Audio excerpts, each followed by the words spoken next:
আমাদের জুমার খুতবার ধারাবাহিকতায় আমরা মসজিদে যাওয়া, মসজিদে সালাত আদায় করা, মসজিদের ফজিলত নিয়ে আলোচনা করছিলাম। সেই সুবাদেই আজকের আলোচনা আমাদের মসজিদের নিয়ম নীতি, মসজিদে যাওয়া, মসজিদের ফজিলত নিয়ে। আল্লাহ তাআলা বলেন, হে মানুষ, যখন তোমাদেরকে জুমার সালাতের জন্য ডাকা হবে তখন তোমরা দৌড়িয়ে মসজিদে আসো আর ব্যবসা বাণিজ্য ছেড়ে দাও। অতঃপর যখন সালাত শেষ হয়ে যাবে তখন আবারও পয়সা উপার্জনের পিছনে লেগে যাও। অযকুরুল্লাহ, আল্লাহকে বেশি বেশি ডাকো। যারাই আল্লাহকে বেশি ডাকে তারাই সফল হবে। আল্লাহ তাআলা অত্র আয়াতে আজানের সাথে সাথে মানুষকে ব্যবসা বাণিজ্য, আয় উপার্জন ছেড়ে মসজিদে আসার জন্য আদেশ করেছেন।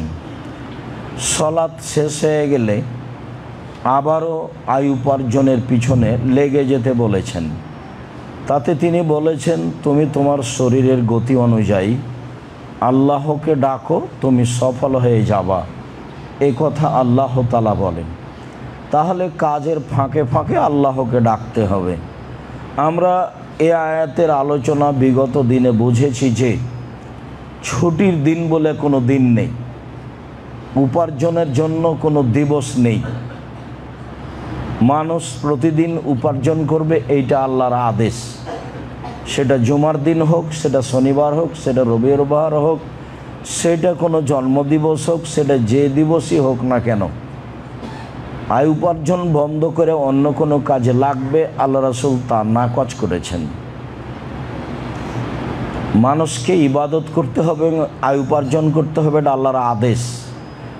তাতে এই কথা বলা হয়েছে যে পিতা ছেলের অতদিন খেতে পাবেন না, খাবেন না। খেতে পাবেন না বলতে খাবেন না যতদিন তিনি নিজে উপার্জন করতে পারবেন।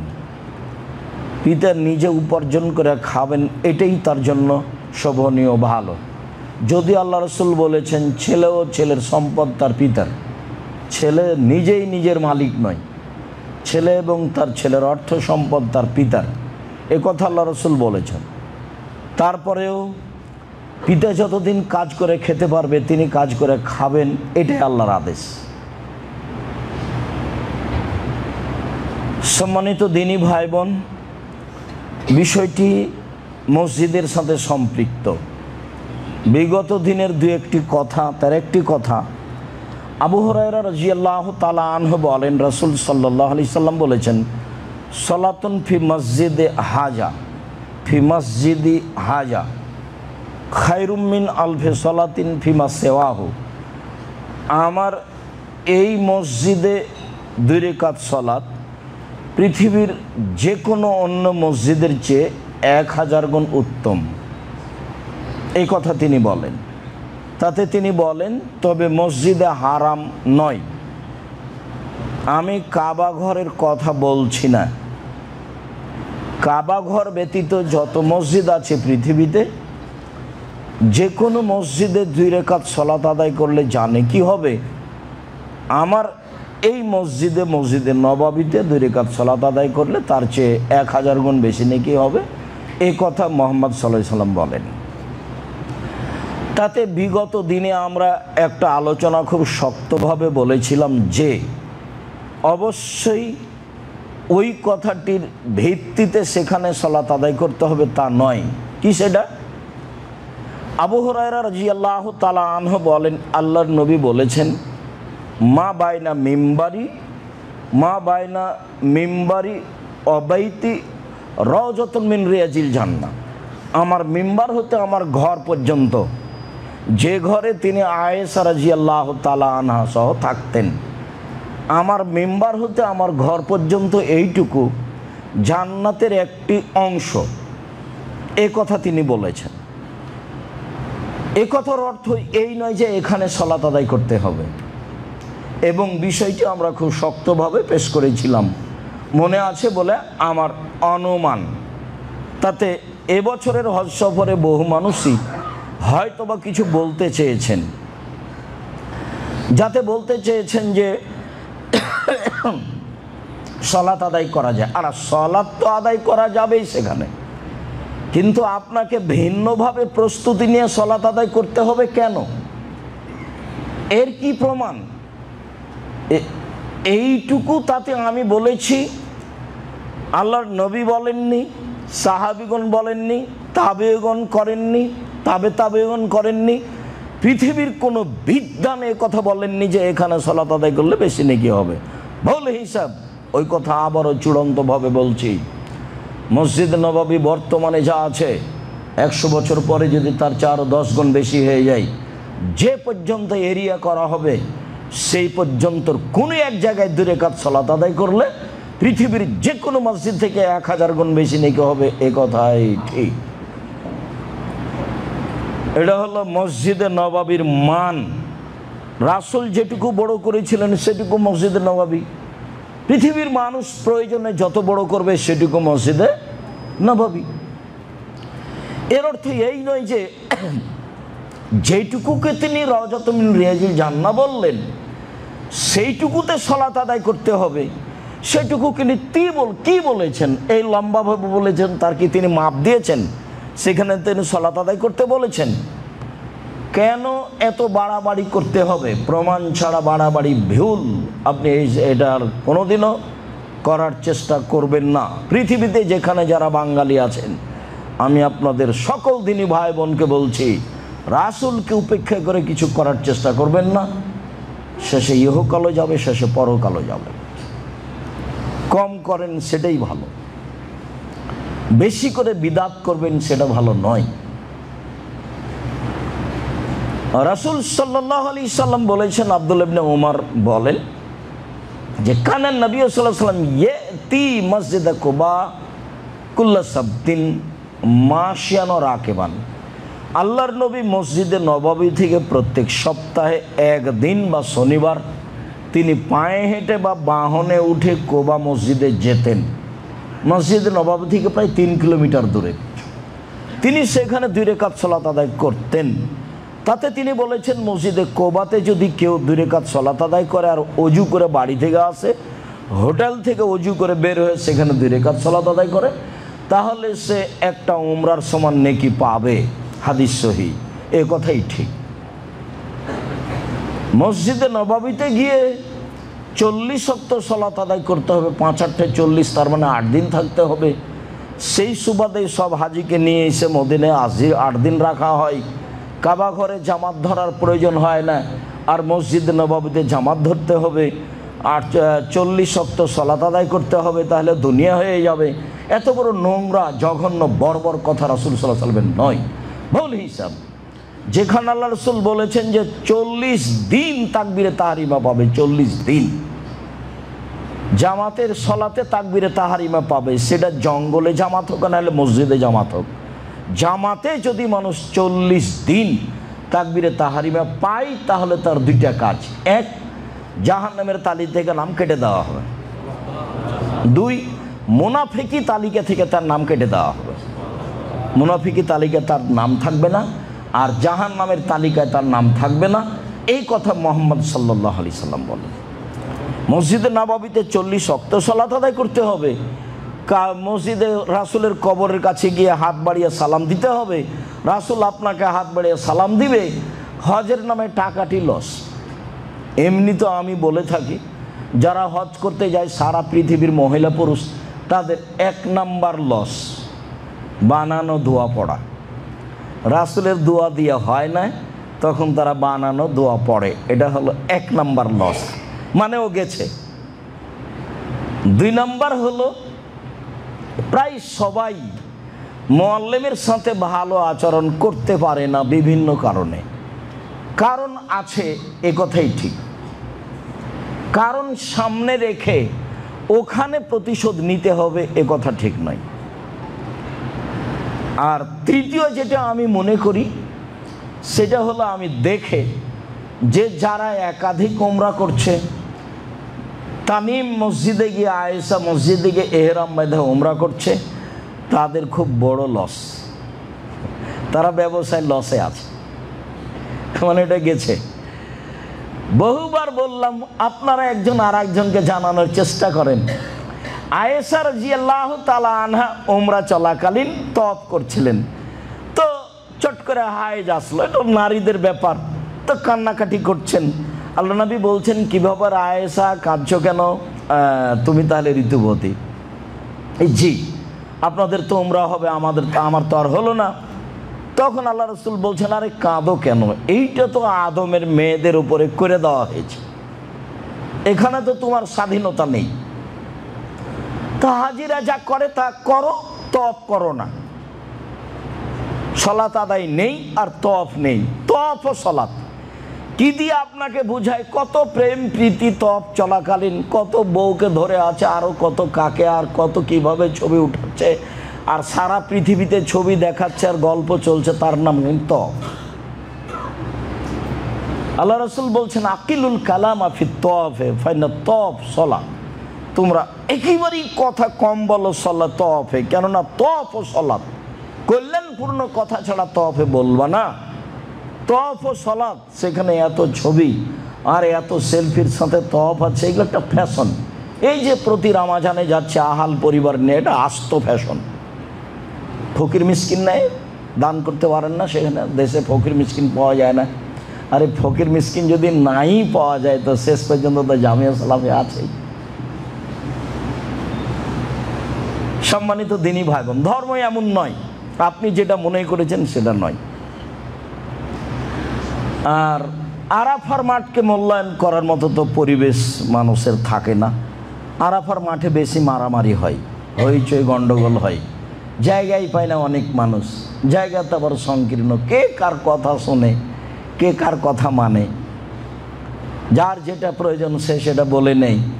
আর যখন সলাতের টাইম আসে তখন কিনা ঝগড়া, কে পড়বে যে 2 রেকাত পড়বে না 4 রেকাত পড়বে, আবার 4 রেকাত পড়বে তো একসাথেই জোহর আসর পড়বে না জোহরের টাইমে আসর আসরের টাইমে। ধর্ম তো ওখানে মানার ব্যাপারে স্বাধীন, সরকারি তার কোনো নিয়ম নেই। সরকারের পক্ষ থেকে সরকার তো লিজ দিয়ে রেখেছে, যারা লিজ নিয়েছে, যারা টেন্ডার নিয়েছে তারা তো হইচই হতে দেবে না। কোনো প্রকার পুরুষ পুলিশ আর নারী পুলিশ আর যে হোক না কেন, কারোর প্রয়োজন নাই যে হজ ভালোভাবে হোক, সবার প্রয়োজন যেন কোনো হইচই না হয়, সবার প্রয়োজন কোনো সমস্যা যেন না হয়। 40% বেশি জায়গা ফাঁকা থাকে কিন্তু আপনাকে যেতে দেবে না, ওখানে সালাত আদায় করতেও দেবে না। পাহারাদার দিয়ে আর পুরুষ আর নারী দিয়ে আর ওই যে ঘেরার বাড়গুলো দিয়ে কাবাঘর ভর্তি করা আছে, যেখান দিয়ে যাবেন সেটাই নিষেধ, মামনু, সব নিষেধ। আর আপনার কিছু করারও নেই, আল্লাহ মাফ করো। তো হজের নিয়ম কারণ কে আরাফাকে মূল্যায়ন করবে? আরাফা তো হলো যখন গেছে বলেছি, তারপরেও আসলে আবেগে বলছি আপনাকে, বলে তো গেছি, একদিন তো খুতবা এ বিষয় হয়েছে। তো আরাফার মাঠে তো 1 নম্বর কথা আগে থেকেই ছিল, লাব্বাইক আল্লাহুম্মা লাব্বাইক লাব্বাইক লা শারীকা লাকা লাব্বাইক ইন্নাল হামদা ওয়া নি'মাতা লাকা ওয়াল মুলক লা শারীকা লাক চলবে। আরেকটা দোয়া এসে যোগ হয়েছে, তাতে আল্লাহ রাসূল বলেছেন খায়রুদ দোয়া ইয়ামে আরাফা, সবচেয়ে উত্তম দোয়া হচ্ছে আরাফার দোয়া। ওয়া খায়রু মা কালা আল আম্বিয়া মিন কাবলি, সবচেয়ে উত্তম দোয়া আমার পূর্বে নবীগণ বলেছেন এবং আমি যেটা বলেছি। তাহলে বোঝা যাচ্ছে এই দোয়া এই মাঠে পূর্বের সব নবী বলেছেন, তা হলো লা ইলাহা ইল্লাল্লাহু ওয়াহদাহু লা শারীকা লাহু লাহুল মুলকু ওয়া লাহুল হামদু ওয়া হুয়া আলা কুল্লি শাইইন কাদির। আর জোহর আসর একসাথে পড়ে নেওয়ার পরে এই যে হাত তুলে দোয়া শুরু হবে, কান্নাকাটি যে যা পারে, সূর্য ডুবা পর্যন্ত, এর নাম আরাফার মাঠ। আরাফার মাঠে আল্লাহ তাআলা বলেন ফেরেশতাদেরকে, ফেরেশতা দেখো তো আমার দাস দাসী এলোমেলো চুলে ধুলাবালি মেখে কি বলে। দেখো তো ফেরেশতা আমার দাস দাসী পুরুষ নারী এলোমেলো চুলে ধুলাবালি মেখে রোদের মধ্যে কি বলে। ওরা যা বলে সেটা আমি করে দিলাম। আল্লাহ রাসূল বলছেন বেলাল একটু জনগণকে থামতে বলো। আমি জনগণকে থামতে চুপ থাকতে বললাম, মানুষ তো অনেক। আল্লাহ রাসূল বললেন জনগণ শোনো, জিবরাইল এখনই আমার কাছে এসেছিলেন, জিবরাইল আমাকে বললেন, মোহাম্মদ, আল্লাহ আপনাকে সালাম দিয়েছেন। 1। 2, মোহাম্মদ, আল্লাহ তাআলা আরাফাবাসী এবং মুজদালিফাবাসীকে ক্ষমা করে দিয়েছে। 3, আরাফাবাসী যারা আরাফায় উপস্থিত হয়েছে তাদের জিম্মেদারি আল্লাহ নিয়ে নিয়েছেন। সেখানে চলছে হইচই, কে কাকে মানে। আর আসরের পর থেকে হইচই, চলো চলো আগে গাড়িতে উঠো। গাড়িতে উঠলে আপনি দোয়া করতে পারবেন? কোথায় ব্যাগ, কোথায় বউ, কোথায় ছেলে মেয়ে, কোথায় কি, কোথায় ইবাদত গেছে ধুয়ে, শুধু খালি হইচই। যা দেখেছেন বা দেখছেন, যা বাস্তবে আপনি কোনোদিন গেলে দেখবেন।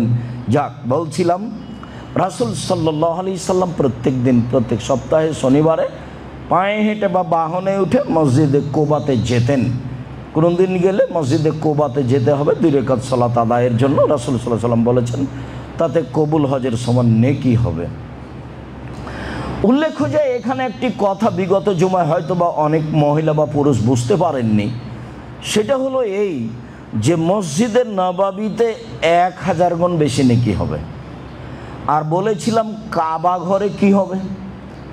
কাবা ঘরে 1,00,000 গুণ বেশি নেকি হবে। এই হাদিসটাতে একটু ত্রুটি রয়েছে, তবে লক্ষের বেশি হবে মর্মে যত হাদিস আছে সবই সহি। লক্ষের বেশি, লক্ষের বেশি, লক্ষের বেশি, বোঝা যায় না কথা। তাতে মনে হয়েছিল বিগত জুমায় আলোচনার এক পর্যায়ে কিছু মহিলা বা কিছু পুরুষ বুঝতে ভুল করেছিলেন যে কাবা ঘরে লক্ষের বেশি, সব হাদিস লক্ষের বেশি, সব সহি। হজ করতে গিয়ে, উমরা করতে গিয়ে মানুষ যেটা লসে থাকে, লাভটা ভুলে গিয়ে, সেটা যেগুলো লসের কথা বললাম, আর লাভে যেটা ছিল সেটা করতে পারে না। সেটা হলো কাবা ঘরে তওয়াফের চেয়ে আর কোনো দামি ইবাদত নেই। তওয়াফ শুরু করলে পা যতবার উঠাবে তাতে 10টা পাপ মিটে যাবে আর 10টা নেকি লিখা হবে। পা নামালে 10টা পাপ মিটে যাবে আর 10টা নেকি লিখা হবে। আর রুকনে ইয়ামানি থেকে হাজরে আসওয়াদ পর্যন্ত গেলে তার পাপ মুছে দেওয়া হবে। এটা হলো তওয়াফ। তাতে আল্লাহ রাসূল বলেছেন 24 ঘন্টা সালাত চলবে, তওয়াফ চলবে, এখানে কোনো নিষিদ্ধ সময় নেই। তাতে তিনি বলেছেন 24 ঘন্টা সালাত চলবে, কোনো নিষিদ্ধ সময় নেই। 24 ঘন্টা তওয়াফ চলবে, তাতে কোনো নিষিদ্ধ সময় নেই। মনে রাখা ভালো হবে যে নিষিদ্ধ সময় পৃথিবীর সব মসজিদেই রয়েছে, কাবা ঘর ব্যতীত। মনে রাখা ভালো হবে যে নিষিদ্ধ সময় পৃথিবীর সব মসজিদে রয়েছে, কাবা ঘর ব্যতীত। কাবা ঘরে কোনো নিষিদ্ধ সময় নেই। 2 রাকাত সালাত আদায় করলে 1,00,000 রাকাতের বেশি নেকি হবে, এ কথাই ঠিক। তওয়াফ করলে এমন নেকি হবে, এ কথাই ঠিক। সেখানে হাজি ঘুমিয়ে আছে আর মসজিদের নববীতে গিয়ে 40 ওয়াক্ত সালাত ধরবে, তাই দৌড়াদৌড়ি লেগেছে। জবাব মুআল্লিমকে দিতে হবে।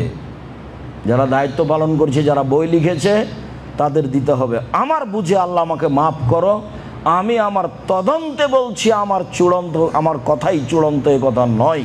তবে আমার তদন্তে আমি বলছি শতকরা 95 থেকে 98 জন, 1999 জন মানুষের হজ হয় না। এবং প্রায় বই মিথ্যা কথা লেখা আছে, 2-1টার কথা বলতে পারছি। প্রায় বই ধর্মের নামে মিথ্যা কথা আছে হজের বই।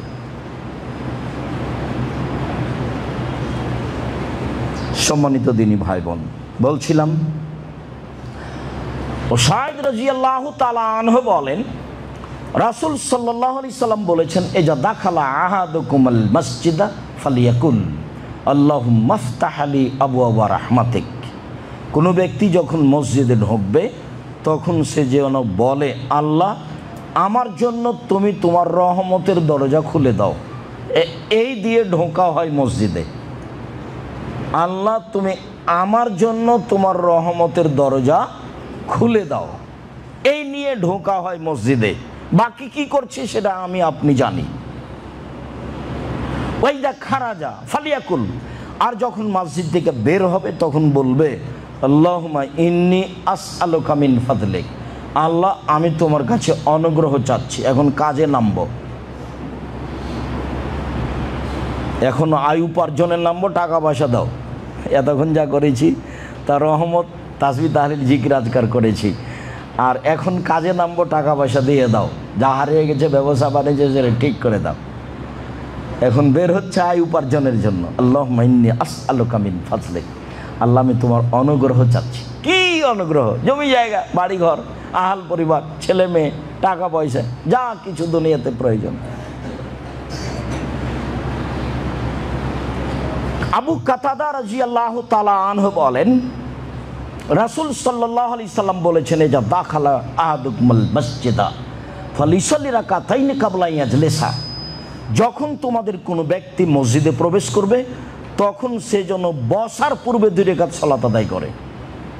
মনে রাখা ভালো হবে যে মসজিদে ঢুকে 2 রাকাত সালাত আদায় করতে হবে, বসার জন্য, অপেক্ষা করার জন্য এই হাদিসের সাথে নিষিদ্ধ সময়ের কোনো সম্পর্ক নেই। মসজিদ আল্লাহ, বসতে চাইলে তার কাছে অনুমতি নিতে হবে। তা আপনি কি বলবেন যে আল্লাহ আপনার মসজিদে বসতে চাচ্ছে, একটু বসতে দেন? যে অনুগ্রহপূর্বক বসতে পারি কি? এভাবে বলবেন? কি বলবেন? তা এই বলার পদ্ধতি হলো 2 রাকাত সালাত। কি দিয়ে আপনাকে ধর্ম বুঝায় আমি? অনুমতি চাও, মসজিদ কার? আল্লাহ বলছেন মাসাজিদুল্লাহ, সব মসজিদ আল্লাহর জন্য, সব মসজিদ আল্লাহর জন্য। তো এখন এখানে বসতে চাইলে অনুমতিও তার কাছে নিতে হবে। তো অনুমতির পদ্ধতি কি? 2 রাকাত সালাত। তাহলে রাসূল বলছেন, তোমাদের কোনো ব্যক্তি মসজিদে ঢুকলে সে যেন বসার পূর্বে 2 রাকাত সালাত আদায় করে। এই যে ভারত, বাংলাদেশ, পাকিস্তানের শতকরা 95টা মসজিদে মানুষ ঢুকে আগে বসছে, তার মধ্যে আপনার অবগতিতে আছে, আপনি বাস্তব করেছেন না হয় দেখেছেন, আর আমি কোনোদিন করিনি তবে দেখেছি।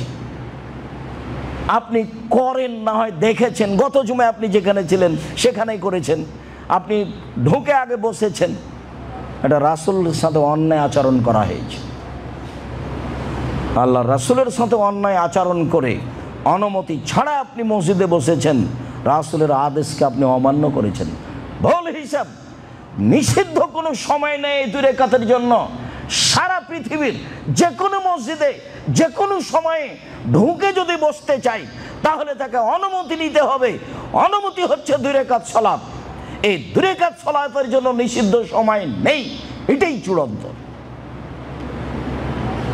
সম্মানিত দিনী ভাই বোন, রাসূল খুতবা চলাকালীন ঢুকেছেন, একজন ঢুকে বসে গেছেন, তাহলে কিছুটা গতিবিধি ছিল আগে থেকেই। বসতে আল্লাহ রাসূল বলছেন, কুম সাল্লি রাকাতাইন, এই উঠো উঠো, 2 রাকাত সালাত আদায় করো। তাহলে যিনি খুতবা দিচ্ছেন উনি যদি কাউকে দেখতে পান যে ঢুকেই বসে গেলেন, তাহলে তাকে উঠিয়ে সালাত আদায় করতে বলতে হবে। এইটা আদেশ পালন করতে হবে, না করলে রাসূলকে অন্যায়, রাসূলের সাথে অন্যায় আচরণ করেছে ইমাম সাহেব।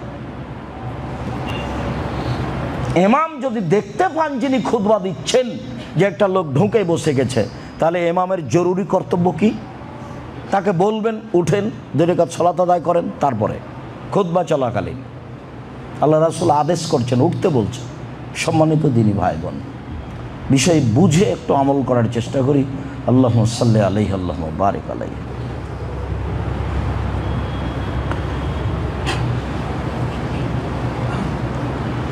কাব ইবনে মালিক রাদিয়াল্লাহু তাআলা আনহু বলেন, লা ইয়াকদামু রাসূলুল্লাহ সাল্লাল্লাহু আলাইহি ওয়াসাল্লাম মিন সাফারিন ইল্লা নাহারান ফি যুহা।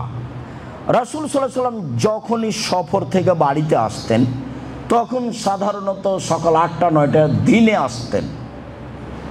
রাতে তিনি বাড়িতে প্রবেশ করতেন না, সাধারণত তিনি দিনে আসতেন সফর থেকে। ওয়াইদা কাদেমা বাদাবিল মসজিদ, সফর থেকে বাড়িতে আসলে আগে মসজিদে ঢুকতেন। ফসল্লা ফিহা রাকাতাইনে, তারপর মসজিদে ঢুকে 2 রাকাত সালাত আদায় করতেন। সুমা জালাসা ফিহে, তারপর সেখানে বসতেন। তাহলে বাহির থেকে কেউ যদি বাড়িতে আসতে চায় সফর থেকে, তাহলে সফর থেকে বাড়িতে আসলে বাড়িতে ঢোকার সুন্নাত কি? আগে মসজিদে ঢুকতে হবে। মসজিদে ঢুকে 2 রাকাত সালাত আদায় করতে হবে। মানুষজন কেউ থাকলে ওখানে বসে একটু কথা বলতে হবে 2-1 মিনিট 2-4 মিনিট, তারপরে বাসে আসতে হবে। এটাই সুন্নাত।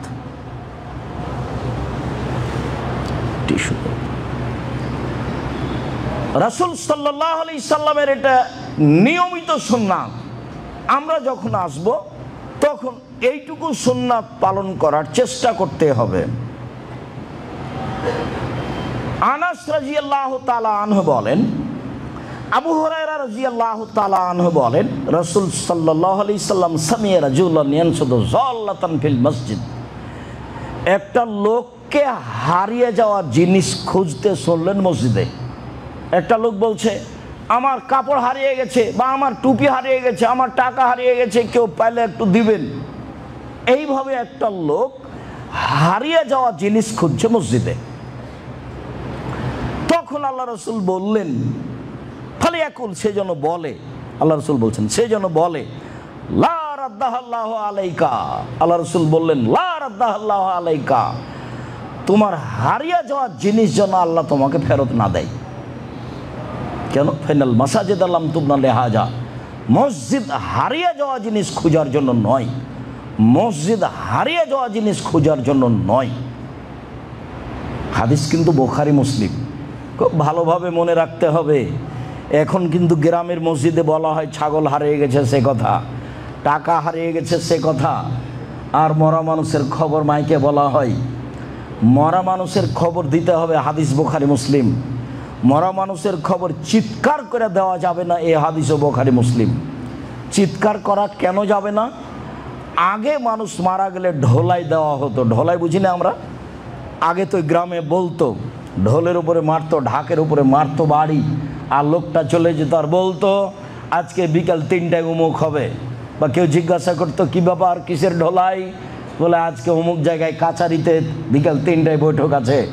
এরকম কিছু বলা হতো, এরকম চিৎকার করে বলা হতো। যেই চিৎকার মাইকিং করে বলছে অমুক ব্যক্তি তার নিজ বাসভবনে বা হাসপাতালে ইন্তেকাল করিয়েছেন, মারহুমের জানাজা বিকাল 3টায় অনুষ্ঠিত হবে, আপনারা সবাই মিলে জানাজা অংশগ্রহণ করে অশেষ সওয়াবের ভাগীদারি হন। ধর্ম পাগল হয়ে গেছে। ধর্ম এখন মানুষের হাতে, হজ মানুষের হাতে, নিজের ব্যাপার। কি দিয়ে আপনাকে বলি, যা 2013 সালে ঘটেছিল আজকে তাই ঘটেছে। সেদিন 29 তারিখ ঢাকা হাজি ক্যাম্পে ঢুকলাম, চামড়ার স্যান্ডেলগুলো পায়ে আছে, মুরব্বী মানুষ 24 বছর থেকে এখানে মানুষকে হজের নিয়ম কানুন শেখাচ্ছে। ঢুকতে আমাকে বলছে স্যান্ডেলটা খুলেন। কেন কেন স্যান্ডেল খুলতে হবে? যে এহরাম পরলে এই স্যান্ডেল চলবে না। কে বলেছে আপনাকে এই কথা? ধর্ম কি আপনার বাপের সম্পত্তি? ধর্ম কি পৈতৃক সম্পত্তি নাকি? কতদিন থেকে আপনি এই কাজ করেন? 24 বছর থেকে।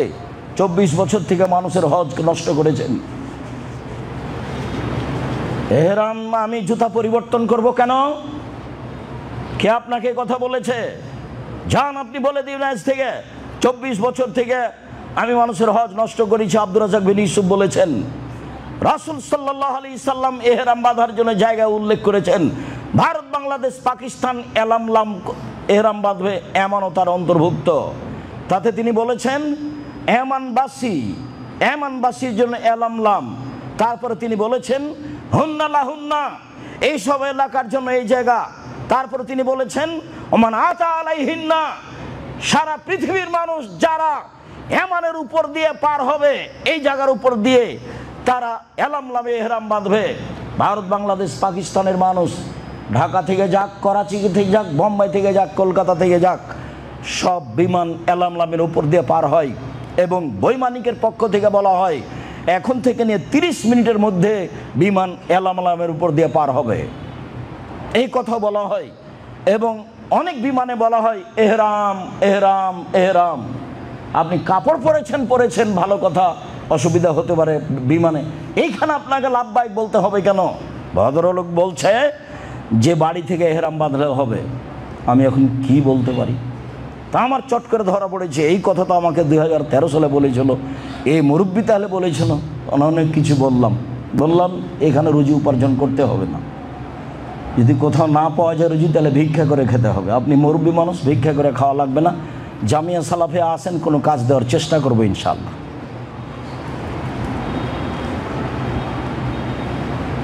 ধর্ম নিজের হাতে চলে গেছে, স্বাভাবিক ব্যাপার। মসজিদের মাইকে এভাবে চিৎকার করে মরার খবর বলা যাবে না, এ কথাই ঠিক। মোবাইলের মাধ্যমে কোটি মানুষকে খবর জানান আপনি, যেটা চিৎকার নয়। বাড়ি গিয়ে বলে এসেন যেটা আগে বলা হতো, সেটা চিৎকার নয়। রাসূল সাল্লাল্লাহু আলাইহি সাল্লাম হারিয়ে যাওয়া জিনিস মসজিদে খুঁজতে নিষেধ করেছেন। নিষেধের ঢং তিনি এভাবে বলেছেন, আল্লাহ ওর হারিয়ে যাওয়া জিনিস তুমি তাকে ফেরত দেবা না, এই কথা বলেছেন প্রথমে। এইটাই ঢং বলার।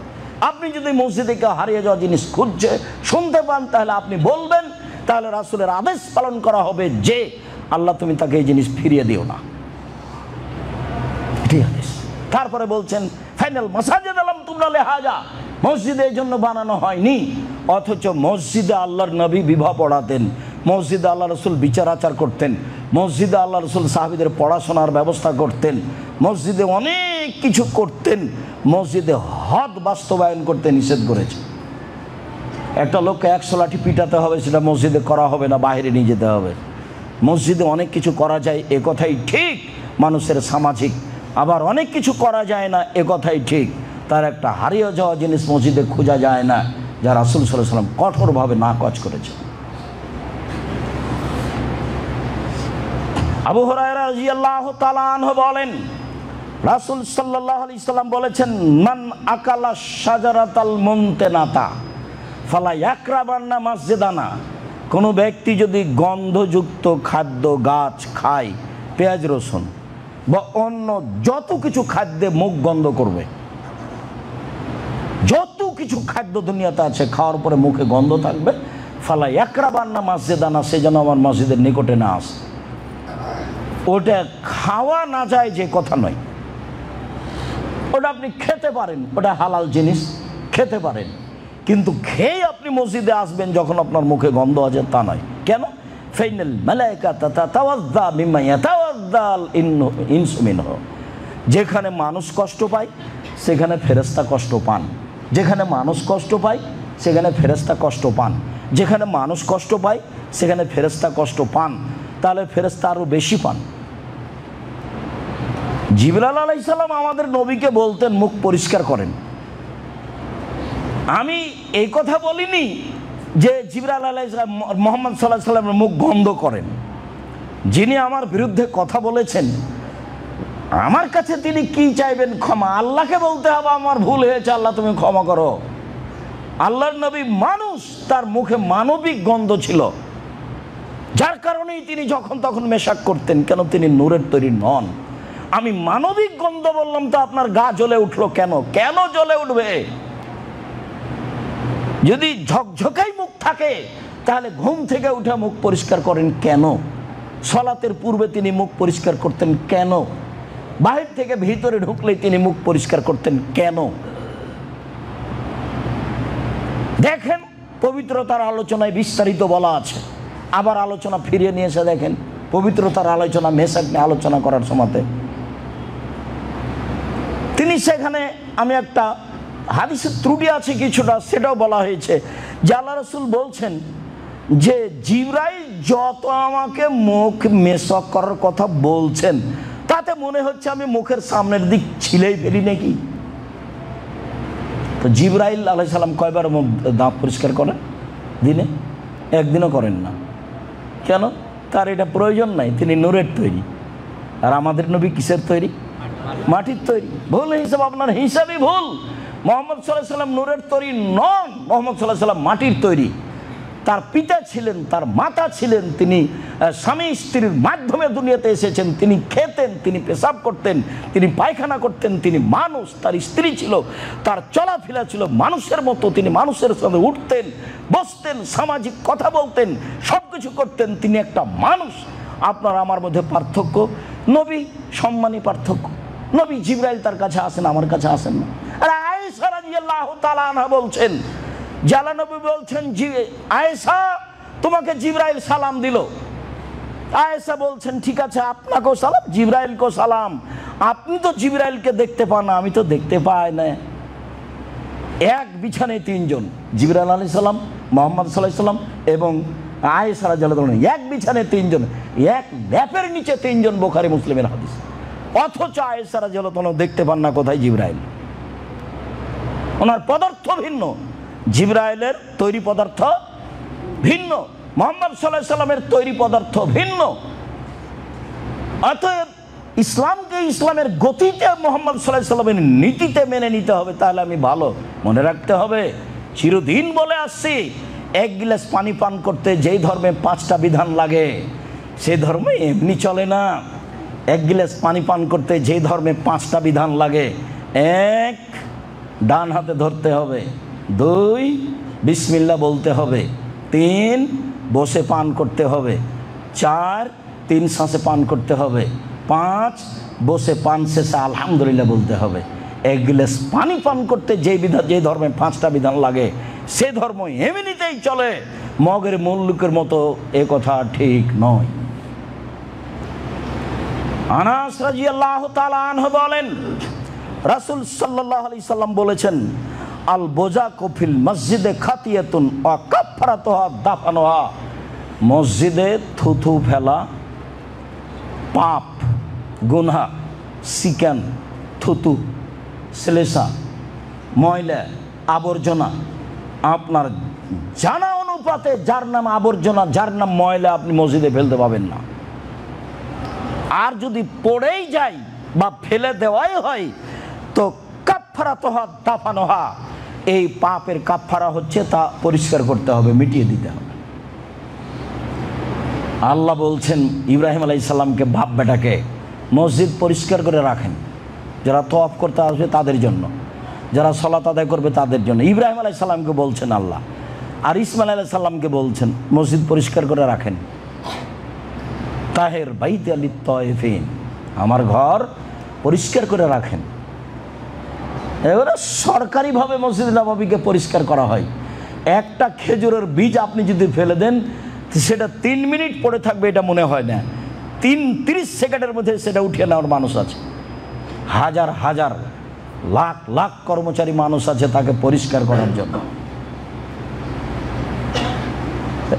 তো ওই মসজিদই মসজিদ, সেখানে আপনার আবর্জনা পড়ে থাকে কি করে?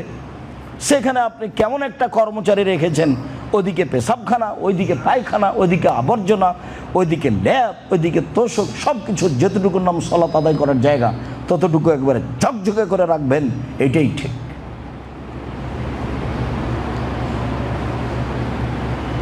আবু যার গেফারি রাদিয়াল্লাহু তাআলা আনহু বলেন, রাসূল সাল্লাল্লাহু আলাইহি সাল্লাম বললেন, ওরেজাত আলাইয়া, ওরেজাত আলাইয়া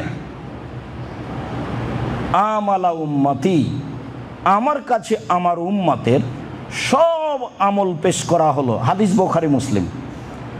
আমার কাছে আমার উম্মতের সব আমল পেশ করা হলো। ফাওয়াজাদতু ফি মাহাসিনে আমালিহা, আমি আমার উম্মতের সবচেয়ে যেটা ভালো নেকি পেলাম, আমার উম্মতের ভালো মন্দ যে নেকি আমার কাছে পেশ করা হলো তার মধ্যে সবচেয়ে যেটা ভালো নেকি পেলাম, উত্তম নেকি পেলাম, সেটা হলো এই, আল আদা ইমাতানিত তরিক, ওই ময়লা কষ্টদায়ক জিনিস যেটা রাস্তায় পড়েছিল সরিয়ে দেওয়া হয়েছে। মানে রাস্তা বন্ধ করার কোনো কাজ করা যাবে না, এমপি মন্ত্রীর জন্য রাস্তা বন্ধ করা যাবে না, মিছিল বের করার জন্য রাস্তা বন্ধ করা যাবে না, কারফিউ জারি করে রাস্তা বন্ধ করা যাবে না। রাস্তার মান ভিন্ন। একাধিক হাদিস, আফজলুল ঈমান লা ইলাহা ইল্লাল্লাহ, সবচেয়ে উত্তম ঈমান লা ইলাহা ইল্লাল্লাহ, ওয়া আদনাহু মাতাদুল আযানিত তরিক, আর ঈমানের যেটা সবচেয়ে ছোট শাখা সেটা হলো রাস্তা থেকে কষ্টদায়ক জিনিস সরিয়ে দেওয়া। আপনার বাড়ির সামনে একটা কুকুর মরে পড়ে আছে, চেয়ারম্যানকেই সরাতে হবে? কে বলেছে? এমপিকেই সরাতে হবে? কে বলেছে? আপনি নিজে সরান, লেবার দিয়ে সরিয়ে দেন। এটা হচ্ছে লোককে বলে না তোকে 50টা টাকা দেবো, 200টা টাকা দেবো, কুকুরটাই ধরে একটু কিছু করে বাইরে ফেলে দিয়ে আসো তো, রাস্তায় পড়ে আছে, মানুষের অসুবিধা হচ্ছে। সবচেয়ে যেটা ভালো নাকি আমার কাছে পেশ করা হলো সেইটা কি মনে থাকবে না? রাস্তাতে পড়েছিল কষ্টদায়ক জিনিস সরিয়ে দেওয়া হয়েছে, ওই নেকিটা আমার কাছে সবচেয়ে প্রিয় বলে পেশ করা হলো। নেকি তো অনেক আছে, তাহাজ্জুদের আছে, হজের আছে, সলাতের আছে, সিয়ামের আছে, কোরআন তেলাওয়াতের আছে, তাসবিহ তাহলিলের আছে, অনেক নেকির মাধ্যম আছে, কুরবানি আছে, ফকির মিসকিন খেতে দেওয়া আছে। তার মধ্যে সবচেয়ে যেটা আমার কাছে সুন্দর বলে পেশ করা হলো সেটা কি বলেন তো? রাস্তা থেকে কষ্টদায়ক জিনিস সরিয়ে দেওয়ার নেকিটা আমার কাছে সবচেয়ে ভালো নেকি বলে পেশ করা হলো। মানুষের চলাচলে যেন কোনো সমস্যা নেই না হয়, যেখানে রাস্তাতে সমস্যা হয়েছে সেখানে আল্লাহ রাসূল বলেছেন এই ওটা তো ডবল করে দাও, বাড়িঘর ভেঙে ডবল করে দিতে হবে, বাড়ি অন্য জায়গায় সরাতে হবে। গন্ডগোল হলে রাস্তা ডবল হবে, যা ছিল তার, এটাই নিয়ম। রাস্তার ব্যাপারে রাসূল সাল্লাল্লাহু আলাইহি ওয়াসাল্লাম আপোষ করেননি। রাস্তা রাস্তাই, যদি চ আপনার প্রাচীর, এই যে আপনার জেলার খবর আমি বলতে পারছি না, নারায়ণগঞ্জ যেখানে জামিয়া সালাফিয়া আছে, রাস্তার শেষ প্রান্তে প্রাচীর দিয়েছে, প্রাচীরের বাইরে গাছ লাগানো আছে, তো গাছটা কোথায় লাগিয়েছে? আপনার গাড়িটা এই তো চলে না একটু পরে, এইরকম করছেন কেন? প্রাচীরের শেষ প্রান্তে আপনি প্রাচীর দিয়েছেন, জমির শেষ প্রান্তে প্রাচীরের বাইরে গাছ লাগিয়েছেন, এটা কি? রাসূল সাল্লাল্লাহু আলাইহি ওয়াসাল্লামের কাছে সবচেয়ে উত্তম আমল যেটা পেশ করা হলো আমলের মধ্যে সেটা এটা। তারপরে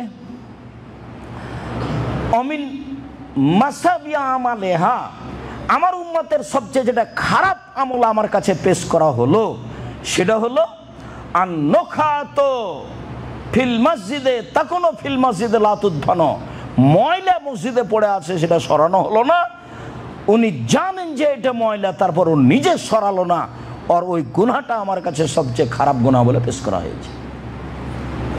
হাদিস কিন্তু বুখারী মুসলিম, আমি একজন অনুবাদক, এখানে মধ্যে কিছু আছে এটা বোঝার সুযোগ নেই।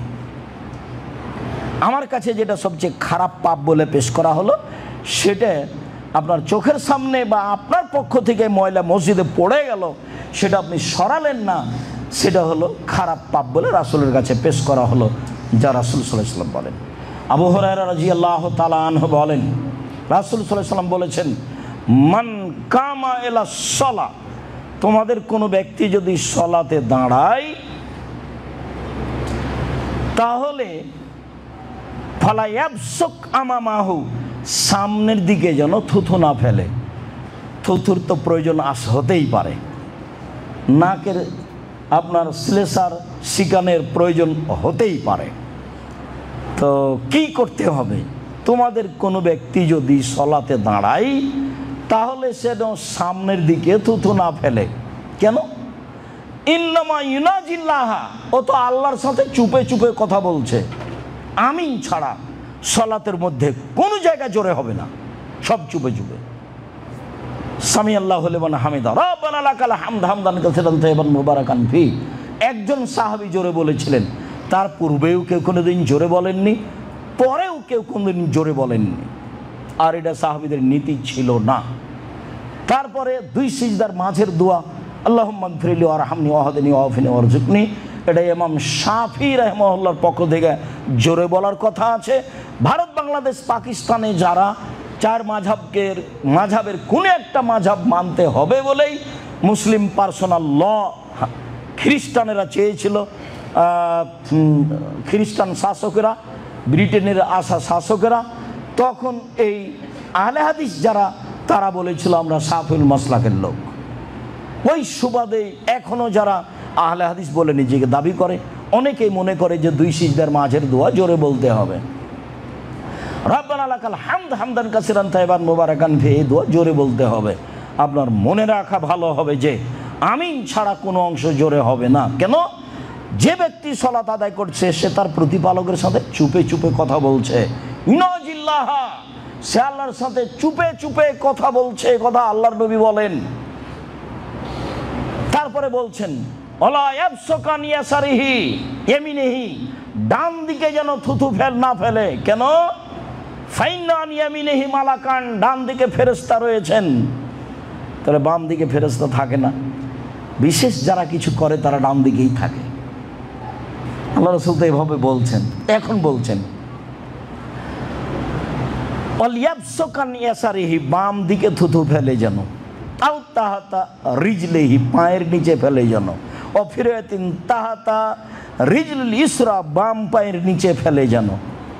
এই পর্যন্ত বুখারী মুসলিম। অন্য হাদিসে এসেছে যে এছাড়াও টিস্যুতে রুমালে কোনো কিছু ধরে নিয়ে আল্লাহ রাসূল নিজে ওটাকে ধরে নিয়ে ওই কাপড়টাকে একটা আর একটার সাথে চেপে দিলেন, ডলে দিলেন। তাহলে এখন তো যেসব মসজিদে সালাত আদায় করছে টাইলস করা আছে, মাটির মসজিদ যদি হতো তাহলে না হয় আপনি পায়ের নিচে ফেলে দিয়ে ডলে দিতেন। আল্লাহ রাসূল বলছেন সুমাইয়াত ফেলো, তারপর ডলে দিবে, বাম পায়ের নিচে ফেলে বা বাম দিকে ফেলে পা দিয়ে ডলে দিবে। তো সেটিকে এখন হবে?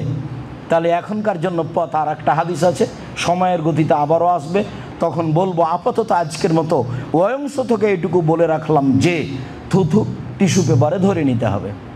ঠিক থুথু বা এরকম কিছু নাক থেকে আসুক, যেটা থেকে আসুক না কেন, ময়লা কিছু সালাত চলাকালীন যদি প্রয়োজন হয় ধরে নেওয়ার, তাহলে টিস্যু পেপার বা কাপড়ে ধরে নিতে হবে।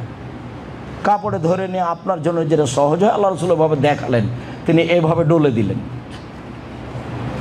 এভাবে ডলে দিলে নগদ যেটা রূপরেখা সেটা থাকবে না, কাপড়ের সাথে কী হয়ে যাবে, মিশে যাবে, যেটা মানুষের প্রয়োজন। এখন তো টাইলসের মসজিদ, শেষ বাক্যটা তো কিয়ামত পর্যন্ত চলবে। যেই মসজিদে হোক না কেন, হীরা মুক্তা মানিক্যর স্বর্ণের, যেটাই হোক, এটাই পদ্ধতি, এটাই নিয়ম, এটাই সুন্নাত মসজিদের বিষয় বলছিলাম। আয়েশা রাদিয়াল্লাহু তাআলা আনহা বলেন, রাসূল সাল্লাল্লাহু আলাইহি সাল্লাম বলেছেন, লানা রাসূলুল্লাহ সাল্লাল্লাহু আলাইহি সাল্লাম ফি মারাজিহি আল্লাতী লাম তাকুম।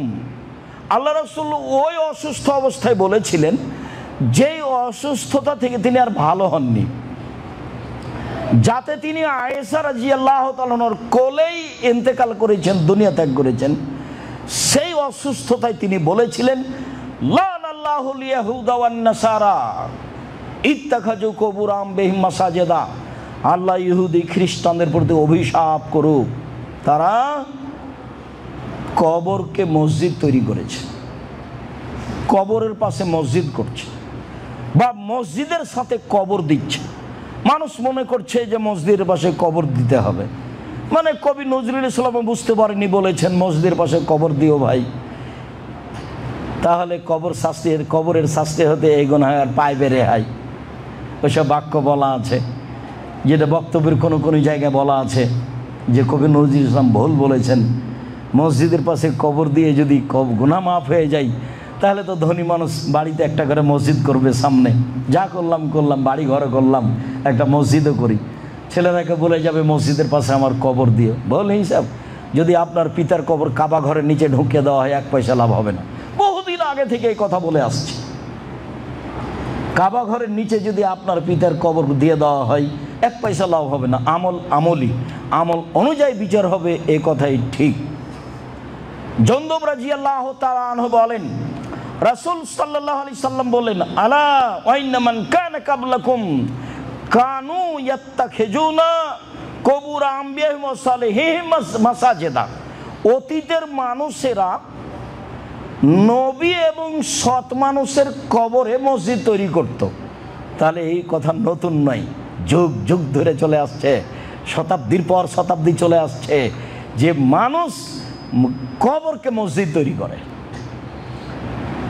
মসজিদের পাশে কবর দেয়। হাজার হাজার বছর আগের কথা, শও বছর আগের কথা, মানুষেরা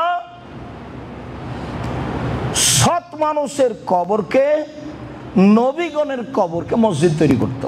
এই কথা আল্লাহ রাসূল বলবেন। তারপরে বলছেন, লা তাত্তাখিজুল কুবুরা মাসজিদান। পৃথিবীর মানুষ, তোমরা কখনো মসজিদকে কবরকে মসজিদ করবা না। পৃথিবীর মানুষ, তোমরা কখনো কবরের উপরে মসজিদ করবা না। তারপরে রাসূল সাল্লাল্লাহু আলাইহি ওয়াসাল্লাম বলছেন, ওয়াইন্নী আনহালাকুম ফি মিনহাজা। আমি এটা তোমাদের নিষিদ্ধ ঘোষণা দিলাম। পৃথিবীর মানুষ, কখনো তোমরা কবরের উপরে মসজিদ নির্মাণ করবা না। ঢাকা শহরে মসজিদের ভিতরে কবর আছে, কোনো পথ নেই 24 ঘন্টার মধ্যে মসজিদ ভেঙে দিতে হবে, আর না হয় ওখান থেকে কবর সরাতে হবে। যদি মসজিদের নামে জমি অক্ষ হয়ে থাকে আগে থেকেই, তাহলে কবর সরাতে হবে। যে কোনো একটা পথে যেতে হবে। কঠোরভাবে বলা আছে, রাসূল সাল্লাল্লাহু আলাইহি সাল্লাম বলছেন, লা তাজলিসু আলাল কবুরে, পৃথিবীর মানুষ তোমরা কবরের উপরে বসো না। ওয়ালা তুসাল্লু ইলাইহা, কবরের দিকে মুখ করে সালাত আদায় করো না। ওয়ালা তুসাল্লু আলাইহা, কবরের উপরে সালাত আদায় করো না। ওয়ালা তুসাল্লু বাইনাহা, কবরের মাঝে সালাত আদায় করো না। কবর ডান দিকে থাকলে হবে না, বাম দিকে থাকলে হবে না, সামনে থাকলে হবে না, নিচে থাকলে হবে না। মসজিদের ডানে কবর থাকলে মসজিদে সালাত চলবে না, মসজিদের বামে কবর থাকলে মসজিদে সালাত চলবে না, মসজিদের সামনে কবর থাকলে মসজিদে সালাত চলবে না, মসজিদের নিচে কবর থাকলে মসজিদে সালাত চলবে না। কঠোরভাবে না করা আছে। একাধিক দিন আমরা পত্রিকায় লিখেছি, আলিতে সম্পত্রিকায়, আপনি দয়া করে পত্রিকাটা পড়বেন। আমি তো আপনাকে দিনরাত বলছি, আমি আপনার দিনী ভাই, আপনাকে আমি অনেক ভালোবাসি। আমি মানুষ হিসাবে চেষ্টা করছি সঠিক ধর্ম আপনার কাছে পৌঁছানোর। জেনে শুনে সজ্ঞানে পৃথিবীর কোনো সুবিধার জন্য আমি কোনোদিন আমার জীবনে ধর্ম জাতির সামনে পেশ করিনি। যার কারণে আপনাকে আমি অনুরোধ করি, জুমার দিনে আপনি সহ, আপনার মা বোন সহ, আপনার ভাই বন্ধু ভাবি আত্মীয় স্বজন সহ সবাই আসার চেষ্টা করবেন। আমি আপনার কিছু না কিছু উপকার করবই ইনশাআল্লাহ, জুমার খুতবার শুরু থেকে নিয়ে শেষ পর্যন্ত। যাওয়ার সময়তে যেসব বই পুস্তকগুলো আছে সেসব বই পুস্তকগুলো সাথে নিয়ে যাওয়ার চেষ্টা করবেন। আপনার যদি নিজে প্রয়োজন না থাকে, তা আশেপাশে তো অনেক বেদাতি মানুষ আছে, নেই পাপের কাজকে নেকির কাজ মনে করছে। সেটা শিরক হতে পারে, সেটা বিদাতও হতে পারে। দুনিয়াতে দুইটা পাপ আছে, মানুষের ধারণায় সেটা নেকির কাজ। দুনিয়াতে দুইটা পাপ আছে, সেটা মানুষের ধারণায় নেকির কাজ। দুনিয়াতে দুইটা পাপ আছে, যে পাপের নিজস্ব ক্ষমতা আছে, অন্যান্য পাপের নিজস্ব ক্ষমতা নেই। মানুষের ধারণায় নেকির কাজ, অথচ সেটা পাপ। সেটা কি? বিদাত। সেটা কি? শিরক। আর এর নিজস্ব ক্ষমতা হলো বিদাত ইবাদাত কবুল হতে দেবে না যতদিন আপনি না ছাড়বেন। লাইক বলা আনহা আদল সারফ, তার ফরজ ইবাদাত কবুল হবে না, তার নফল ইবাদাত কবুল হবে না ও যদি বিদাত করে তাহলে। আর শিরক মানে অতীতের সব নেকি গেছে। ঢাকা বিমানবন্দরে নেমে আপনার ছেলে এসেছে দামি গাড়িটা নিয়ে আপনাকে নিয়ে যাবে, গোলাপ শাহের মাজারের পাশ দিয়ে যাচ্ছিলেন, 10 টাকা আপনি গোলাপ শাহের মাজারে দিয়ে দিয়েছেন। হজের যদি এক নেকি থাকে, সুবহান আল্লাহর যদি এক নেকি থাকে, তাহলে ইসলাম ধর্ম মিথ্যা। আপনার এক নেকি থাকলো না, এ কথাই ঠিক। আমি যদি বুঝাতে না পারি তাহলে আমি অক্ষম। শরীয়ত ঠিকই আছে, আমার অক্ষমতার দরুন আপনাকে আমি বুঝাতে পারিনি। এটাই চূড়ান্ত যে দুনিয়াতে দুইটা পাপ আছে, যেই পাপের নিজস্ব ক্ষমতা আছে, যেটা মানুষের ধারণায় নেকির কাজ অথচ তা পাপের কাজ। 1 শিরক, 2 বিদাত। শিরক করলে আল্লাহকে অপমান করা হয়, অতীতের নেকি নষ্ট হয়ে যায়। বিদাত করলে রাসূলকে অপমান করা হয়, ইবাদত কবুল হয় না। নবী বলেছেন এলামলাম, আর মুরব্বী বলছে বাড়ি থেকে এহরাম বাঁধলে চলবে। তো রাসূল কেন এসেছেন আমি এখন কি দিয়ে বলি? কি ছাই করতে আল্লাহ নবী আসলেন? নাউজুবিল্লাহ মিন জালিক। নবী তো আমার আপনার জন্য এসেছেন। পৃথিবীর কোনো মানুষের যে কথা চলে না, একমাত্র মুহাম্মদ সাল্লাল্লাহু আলাইহি ওয়াসাল্লামের কথা চলে। ওমর যদি বলেন কাল থেকে এহরাম বাঁধতে হবে স্ব স্থান থেকে, সে কথা বাতিল। সম্মানিত দিনী ভাই বোন, আপাতত আজকের মতো আমরা শেষের স্থানে চলে আসলাম। এই বিষয়ে সময়ে কথা আরও বেশি হবে। কবর নিয়ে আল্লাহ রাসূলের কঠোর কথা আছে। উঁচু কবর ভেঙে দিতে বলেছেন, যেমনভাবে তিনি বলেছেন যে ছবি মূর্তি ভেঙে দাও, লা তাদা তিমসালান লা তামাসসাহু, আলী তুমি ছাড়বে না কোনো ছবি মূর্তি ভাস্কর্য, সবকে ভেঙে চৌচির খান খান করে দাও। আলী তুমি ছাড়বে না কোনো উঁচু কবর, সবকে ভেঙে সমান করে দাও। হাদিস মুসলিম, একাধিক সহিহ হাদিস। মসজিদের উপরে, কবরের উপরে বসা নিষেধ, কবরকে পাকা করা নিষেধ, কবরের উপরে গম্বুজ বানানো নিষেধ, কবরে কোনো আলো কিছুর ব্যবস্থা করা নিষেধ, কবরের নাম ঠিকানা লেখা নিষেধ। ওলা ইউক্তাব আলাইহি, কবরের উপর কিছু লেখা যাবে না। আপনার নামটা সুন্দর করে লিখে দিতে হবে, এর কোনো প্রয়োজন নাই। যা কিছু করবেন কিছুই হবে না। ওই লোকটা মারা গেল, সবাই বলছে যে ও তো মোরতাদ, সে কবি, এমন কবরে ফুল চাপালো। আমি আর কি বলি, ওকে কবরে মেরে একাকার করে দিল, আর এরা বলছে ফুল চাপিয়ে সিক্ত করলো কবরকে, ফুল দিয়ে সিক্ত করলো কবরকে। ধর্ম পাগল হয়ে গেছে। কবরের শাস্তি মানুষের হাতে এসেছে। কবরে ফুল দিয়ে কবরকে সিক্ত করলো, কবরবাসীকে শীতল করে দিল ফুল দিয়ে। ধর্ম কি এমন? বিবেচনা করতে হবে মরার আগে। মরে বিবেচনা করে কোনো লাভ নেই। আমি আর আপনি লাশ মাত্র। আজকে মানুষ, একটু পরে লাশ। কিছুই না, কোনো কিছু করার নাই, কোনো পথঘাট নাই যাতে আপনি মানুষকে কিছু জানাতে পারবেন, ছেলে মেয়েকে জানাতে পারবেন কিছু। কবরে কি অবস্থায় আছেন, পৃথিবীতে কোনো এমন পথঘাটই নেই। কোটি কোটি টাকার মালিক হলেও, সারা পৃথিবীর মালিক যদি আপনি হন, তবুও আপনার অবস্থা আপনি আপনার পৃথিবীর কোনো মানুষকে জানাতে পারবেন না। তার নাম মরণ, তার নাম কবর। অতএব রাসূল সাল্লাল্লাহু আলাইহি সাল্লামের কথাকে মূল্যায়ন করে ক্ষমা চেয়ে পরকালমুখী নিজে হয়ে ছেলে মেয়েকে পরকালমুখী করার প্রাণপণে চেষ্টা করে দুনিয়া থেকে বিদায় নিতে হবে। প্রতিপালক তুমি সর্বশক্তিমান, তুমি সব কিছু করতে পারো।